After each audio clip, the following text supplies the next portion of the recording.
सार्थक पहल बदलाव हमसे है में पुनः एक बार आप लोगों का स्वागत है। अभी हमने मराठों के विषय में पढ़ा था पिछले वीडियो में। आंग्ल मराठा युद्ध तीनों पढ़े हमने। पहला 1775 से 1782, दूसरा 1802 से 1805 और तीसरा 1817 से 1818। तीन आंग्ल मराठा युद्ध पढ़े और 1818 में अंतिम पेशवा जो है बाजीराव द्वितीय, उसे बर्खास्त कर दिया और पेंशन दे दी उन्हें। और पेंशन देकर कहां भेज दिया? बिठूर। पेंशन देकर कहां भेज दिया? बिठूर। एक छोटा सा क्वेश्चन है कि अब मराठा शासक जो मराठा शक्ति है, वहां पे नाम मात्र का शासक किसे नियुक्त किया था पेशवा के स्थान पर? फिर छत्रपति नियुक्त किया था वहां पर उन्होंने। बोले कि पेशवा पद खत्म कर दिया, छत्रपति जो नाम मात्र का था वो बना रहेगा। तो किसे बनाया था? मैंने नहीं बताया, आप लोगों ने पता किया हो तो बता दो। हाँ बता सकते हैं? नहीं,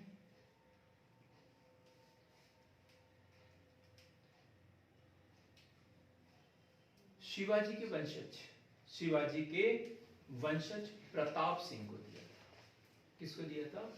प्रताप सिंह। याद रखना, इंपॉर्टेंट क्वेश्चन। प्रताप सिंह मतलब मराठा राज्य से सतारा का हिस्सा निकालकर, सतारा जो था वो बाकी सब मुगल उसमें मिला लिया अंग्रेजों ने, और सतारा पे एक नाम मात्र का छत्रपति शिवाजी का वंशज, और क्या नाम उसका?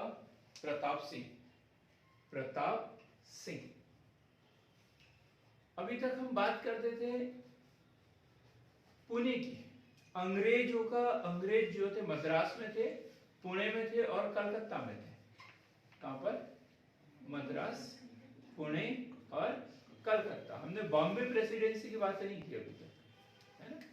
पुणे के में थे और अलग अलग हुआ करते थे, मद्रास के अलग, पुणे के अलग और कलकत्ता के अलग। और मराठा साम्राज्य को मिलाकर जो है 1818 ईस्वी में बॉम्बे प्रेसिडेंसी का गठन किया गया। 1818 ईस्वी में बॉम्बे प्रेसिडेंसी का गठन।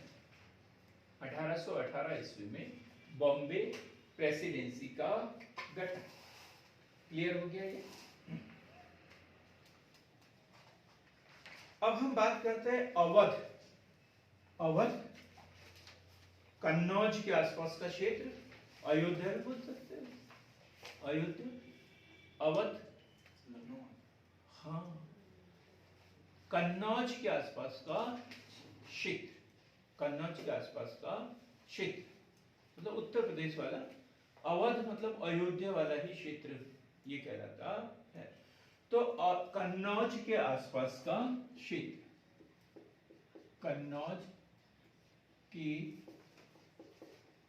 आसपास का क्षेत्र, कन्नौज के आसपास का क्षेत्र।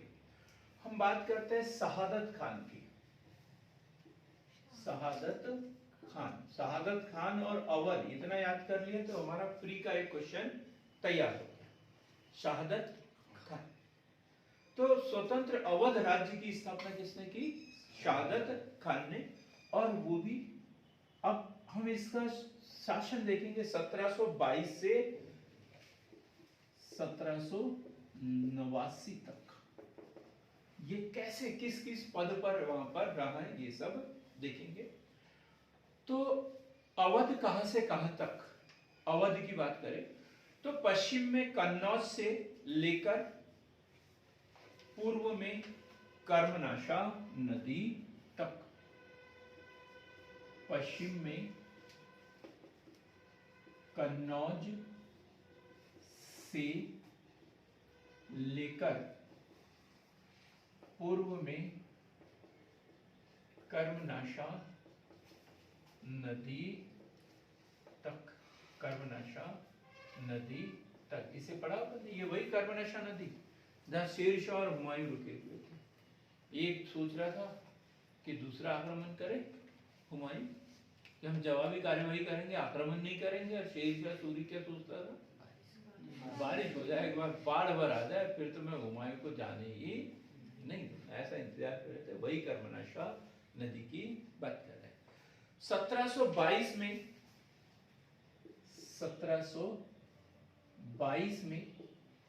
1722 में ये जो सन है, ये टोटल अवध राज्य की बात है। 1722 में स्थापना और 1789 में ये सहायक संधि स्वीकार करेंगे और अंग्रेजी साम्राज्य में इसका विलय हो जाएगा, वो है। ठीक, ये सादत खान का समय नहीं है, सादत खान का तो बीच में। 1722 में मोहम्मद शाह रंगीला, मोहम्मद शाह रंगीला, कौन है मोहम्मद शाह रंगीला? मुगल बादशाह, परवर्ती मुगल बादशाह मोहम्मद रंगीला के शासनकाल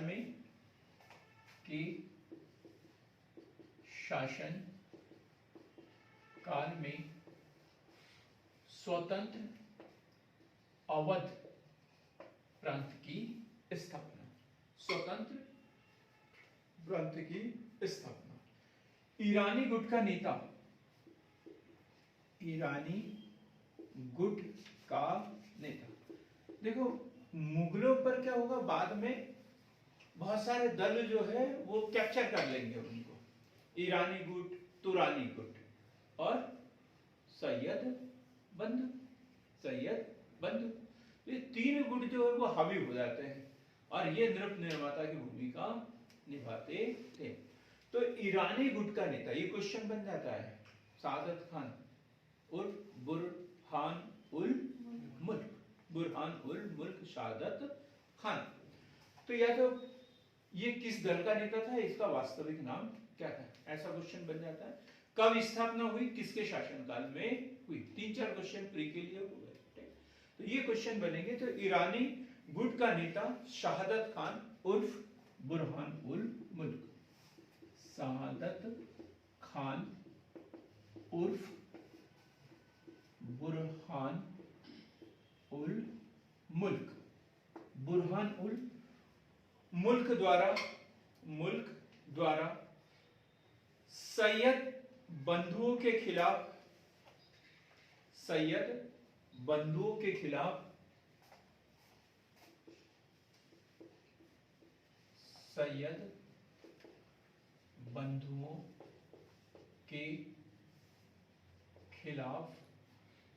भूमिका। हम देखेंगे रफीउद्दर्जात, रफीउद्दौला, जहांदार शाह, फर्रुखशियर, ये सब मुगल बादशाह इनके द्वारा सैयद बंधुओं द्वारा बनाए गए और हटाए गए। मोहम्मद शाह रंगीला को भी उन्होंने ही बनाया था, लेकिन मोहम्मद शाह रंगीला को क्या लग रहा था, ये तो साले जिसको चाहे उसको बना देते हैं, फिर उसको हटा देते हैं, मरवा देते हैं उसको, तो मुझे भी खत्म कर देंगे। तो इसलिए उसने क्या किया, इस सादत खान उर्फ बुरहान मुल्क की मदद से सैयद बंधुओं की हत्या करवा दी। अब काम किया है तो कोई पद देना पड़ेगा, तो बदले में क्या किया उसने, 1722 ईस्वी में इन्होंने क्या किया कि स्वतंत्र उसको जो है अवध का सूबेदार नियुक्त कर दिया, 5000 का मनसब दिया, बदले में 5000 का मनसब दिया और क्या, बुरहान उल मुल्क की उपाधि दी,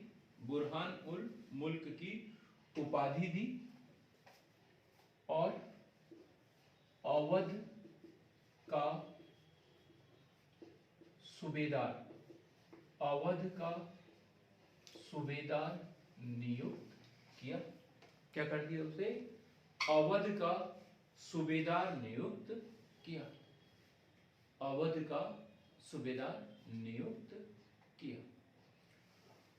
अब उसी समय हम बात करते हैं 1739 1739। क्या हुआ 1739 में? नादिर शाह का आक्रमण। ये भी क्वेश्चन बनता है, नादिर शाह का आक्रमण किसके समय में हुआ था? किसके समय में हुआ था? नहीं, मोहम्मद शाह रंगीला के समय में। किसके समय हुआ था? मोहम्मद शाह रंगीला के समय में हुआ था। और उस समय अवध में कौन था? शहादत खान बुरहानुल मुल्क। और जब ये आक्रमण हुआ नादिर शाह का, तो ये कहाँ आ गया? दिल्ली। ये कहाँ पहुंच गया? दिल्ली। नादिर शाह का आक्रमण हम अलग वीडियो में एक पूरा पढ़ेंगे, लेकिन अभी हम इसकी बात करते हैं। तो लिखेंगे 1739 में, 1739 में नादिर शाह के आक्रमण के समय दिल्ली भेजा था। दिल्ली भेजा था।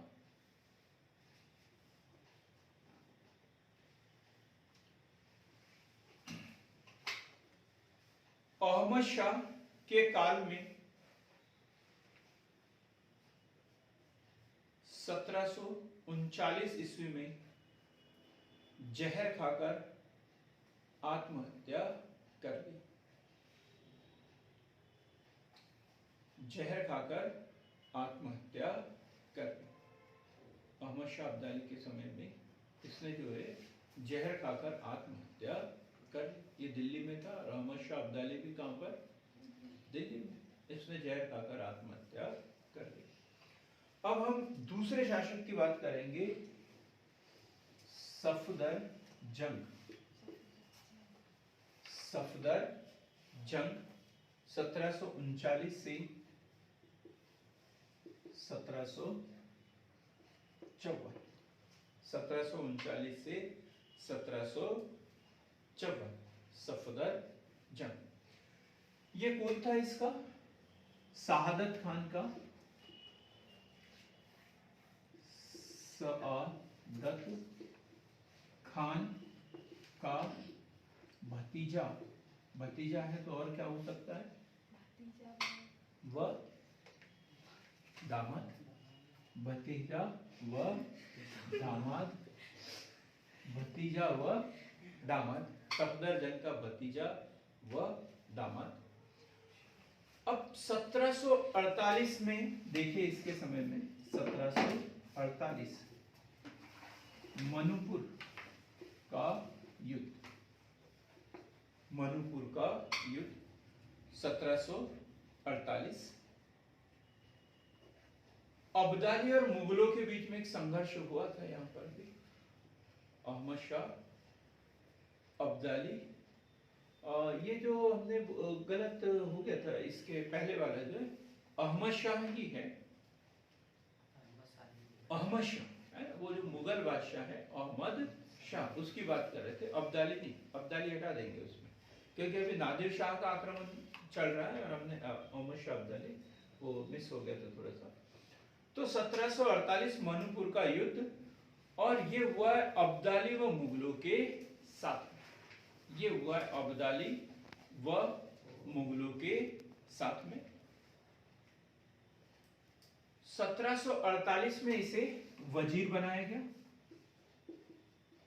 वजीर बनाया गया। 1748 में वजीर बनाया गया, क्योंकि इसके द्वारा मुगलों की मदद की गई, तो इसे बड़ा पद जो है वहां पर मिला, वजीर बनाया गया। अब 1753 अहमद शाह द्वारा बर्खास्त। कोई महत्वपूर्ण इसकी उपलब्धि नहीं है, वो तो हमें सिर्फ सफदर जंग को जो है शहादत खान के उत्तराधिकारी के रूप में याद करना है। 1739 से 1754 ये शहादत खान का भतीजा व दामाद। ऑनलाइन वाले जरा कुछ तो अनुशासन का पालन किया करो भाई। 1748 मणिपुर का युद्ध किसके बीच में? मुगलों व अहमद शाह अब्दाली के बीच। और इसमें क्या, इसे वजीर बनाया गया और बाद में 1753 में उसे बर्खास्त भी कर दिया गया। अब हम बात करते हैं उसके बाद शुजा-उद-दौला।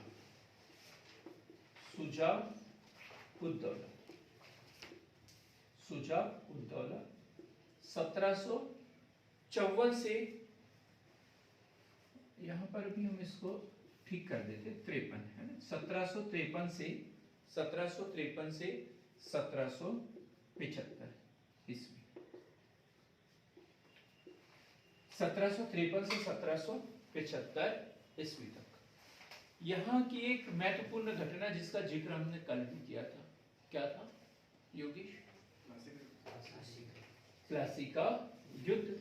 और कल तो हमने प्लासी के युद्ध का जिक्र नहीं किया था।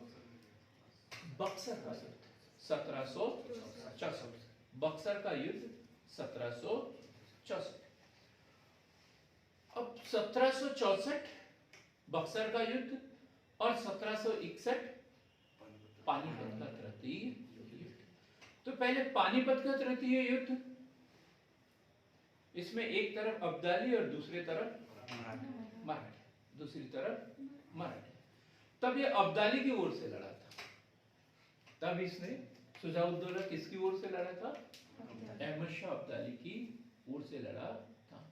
और 1764 में जो युद्ध हुआ, बक्सर का युद्ध, तब ये मुगलों की ओर से लड़े थे। लेकिन दूसरे इसमें क्या हो गए? इनकी पराजय हो गई। तो बात करते हैं 1761 का पानीपत का तृतीय युद्ध। पानीपत का तृतीय युद्ध यह अब्दाली की ओर से, अब्दाली की ओर से। और 1764 का बक्सर का युद्ध, तो ये किसकी ओर से? मुगलों व बंगाल के निर्वासित नवाब मीर कासिम। एक बड़ा सरल सा क्वेश्चन आता है, बड़ा कठिन हो जाता है। 1764 ईस्वी में बक्सर के युद्ध के समय बंगाल का नवाब कौन था? सर मीर कासिम ही था। मीर कासिम ही, मीर जफर था। क्योंकि इसे तो हटा के जफर को बनाया था, तब जाके इन्होंने संगठन बनाया और फिर लड़े थे। तो जिस तारीख को युद्ध हुआ तब बंगाल का नवाब कोई और था। यदि ये क्वेश्चन बन जाए कि किस नवाब ने जो है बक्सर के युद्ध में भाग लिया था, तो फिर मीर कासिम होगा। फिर कौन होगा? मीर कासिम। हमने एक विशेषण लगा दिया, कौन सा? निर्वासित। एक बार और क्लियर कीजिए ना ये वाला। हाँ देखो, हम इसको डिटेल में पढ़ेंगे बक्सर का युद्ध, लेकिन यहाँ देखिए तो बक्सर का युद्ध कब हुआ है? 1764। इससे पहले 1757 प्लासी का युद्ध। प्लासी के युद्ध के समय बंगाल का नवाब कौन है? सिराजुद्दौला। ठीक है, तो सिराजुद्दौला को मीरन नामक एक व्यक्ति द्वारा युद्ध स्तर पर ही उसकी हत्या कर दी गई और उसकी जगह बंगाल का नवाब किसे बनाया? मीर जफर को बनाया। मीर जफर ने अपना खजाना पूरा लुटा लिया। तो 1760 में जो है वापस मीर कासिम को बंगाल का नवाब बना दिया। मीर कासिम ने क्या किया? अपनी सेना को सुदृढ़ करना, ये वो सब वही शुजा-उद-दौला वाली, सिराजुद्दौला वाली नीति उसने प्रारंभ शुरू कर दी। तो 1764 अप्रैल 1764 में जो है पुनः मीर कासिम को हटाकर मीर जफर को बंगाल का नवाब बना दिया। जिसे 1760 में हटाया था, पुनः अप्रैल या मार्च 1764 में उसे बंगाल का नवाब बना दिया। तो मीर कासिम जो है वो उसने शरण ली कहा अवध में, और अवध में जो है एक गुट बनाया। कि उसने अवध का नवाब शुजाउद्दौला और मुगल बादशाह शाह आलम द्वितीय और ये निर्वासित नवाब मीर कासिम, तीनों की मिलीजुली सेना और अंग्रेजों का कुल हेक्टर मुंडू, इनके बीच में ये युद्ध हुआ जिसमें ये जो मोर्चा था उसकी पराजय हुई थी। हुआ कुछ क्लियर? 1764। तो 1764 का जो बक्सर का युद्ध हुआ उसमें इसने किसका साथ दिया? मुगलों व बंगाल के निर्वासित नवाब मीर कासिम का साथ दिया। क्लियर हो गया? अब हम बात करते हैं शहादत खान। इसके बाद में शहादत खान, देखो शहादत से शुरू और शहादत पे ही अपन इन्हें क्या कर देंगे, खत्म करने की कोशिश करेंगे, लेकिन होगा नहीं। यह 1783 से 1814, इसके बीच में भी कुछ लोग रहे हैं लेकिन उनका कोई औचित्य नहीं के बराबर। तो शहादत खान ने 1801 ईस्वी में अंग्रेजों से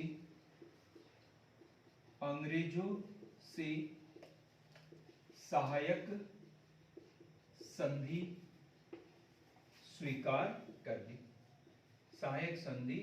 स्वीकार कर ली। इसीलिए हमें शहादत खान को याद करना पड़ता है। शहादत खान बुरहान मुल्क की बात नहीं कर रहे हैं, सिर्फ शहादत खान की बात कर रहे हैं जिसने 1801 ईस्वी में अंग्रेजों के साथ सहायक संधि स्वीकार कर ली। क्वेश्चन आता है इसमें विकल्प में सही जोड़ी आ जाती है, कब किसने सहायक संधि स्वीकार की थी? सबसे पहले किसने? हैदराबाद के निजाम ने। उसके बाद टीपू सुल्तान 1799 और 1801 में किसने? अंग्रेजों ने। फिर 1802 बाजीराव द्वितीय, 1802 में बाजीराव द्वितीय। तो ऐसा एक कालक्रम के दृष्टिकोण से भी देखा जाता है। यदि ये सब बातें यदि हम उसमें लिख दे, कौन से उत्तर में? लॉर्ड वेलेस्ली की सहायक संधि, तो आपका उत्तर ऐसा चमकेगा जैसे ध्रुव तारा चमकता है और पूरे 5 नंबर मिलेंगे। लेकिन हम लिखते नहीं, याद ही नहीं आता था कि कब किसने सहायक संधि स्वीकार की थी। ठीक, तो शहादत खान ने 1801 में अंग्रेजों से सहायक संधि स्वीकार कर ली थी। अब अंतिम क्वेश्चन ये पूछा जाता है कि अवध का अंतिम नवाब कौन था? बड़ा शायर था वो एक। सर बहादुर जफर? नहीं, वो तो मुगलों का था। एक शायर था वाजिद अली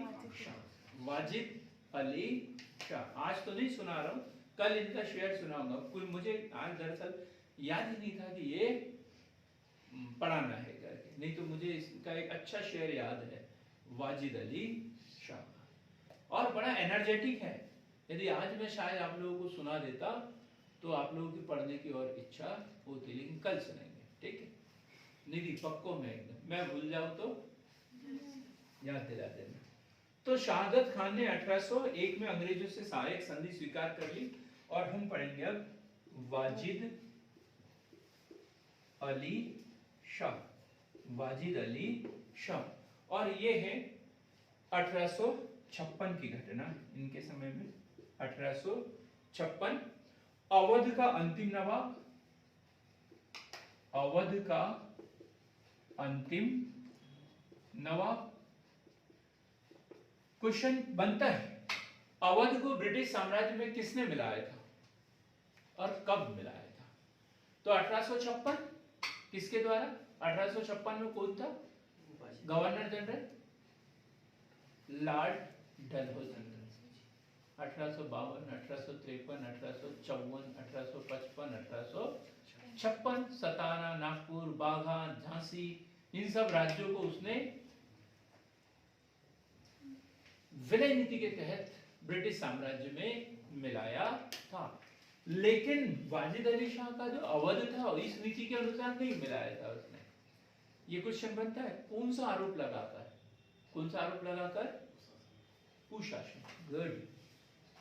कुशासन का आरोप लगाकर, कुशासन का आरोप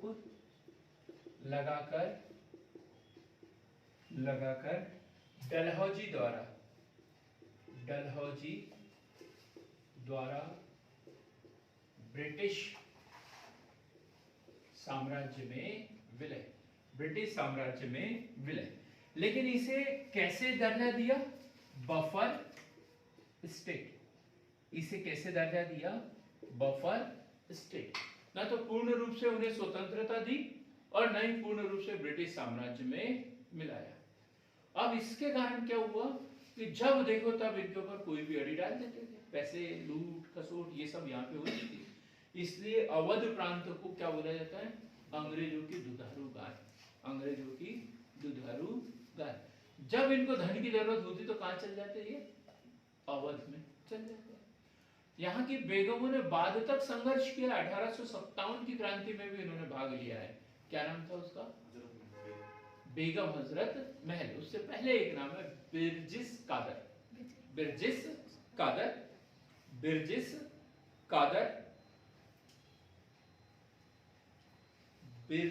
बिजरिस कादिर व हजरत महल ने 1857 की क्रांति में भी भाग लिया था। ये बात करते थे कि अब हमें हमारा अवध लौटा दो। क्लियर हो गई बात है? तो इस तरीके से अवध जो है बना कब? 1722 में, और इसका विलय कब हो गया? 1856 में। स्थापना किसके समय में हुई? मोहम्मद शाह रंगीला के समय। शाह आलम मत बोलो बार बार, मोहम्मद शाह रंगीला। और इसका विलय कब? 1856 लॉर्ड डलहौजी के समय में। अंतिम नवाब कौन था? वाजिद अली शाह। क्लियर हो गया? अगला जो वीडियो होगा हमारा वो होगा हैदराबाद रियासत के संबंध में। क्योंकि हैदराबाद का इतना भी वर्णन नहीं करना, एक छोटा सा वीडियो है, तो उसे जरूर देखते हैं।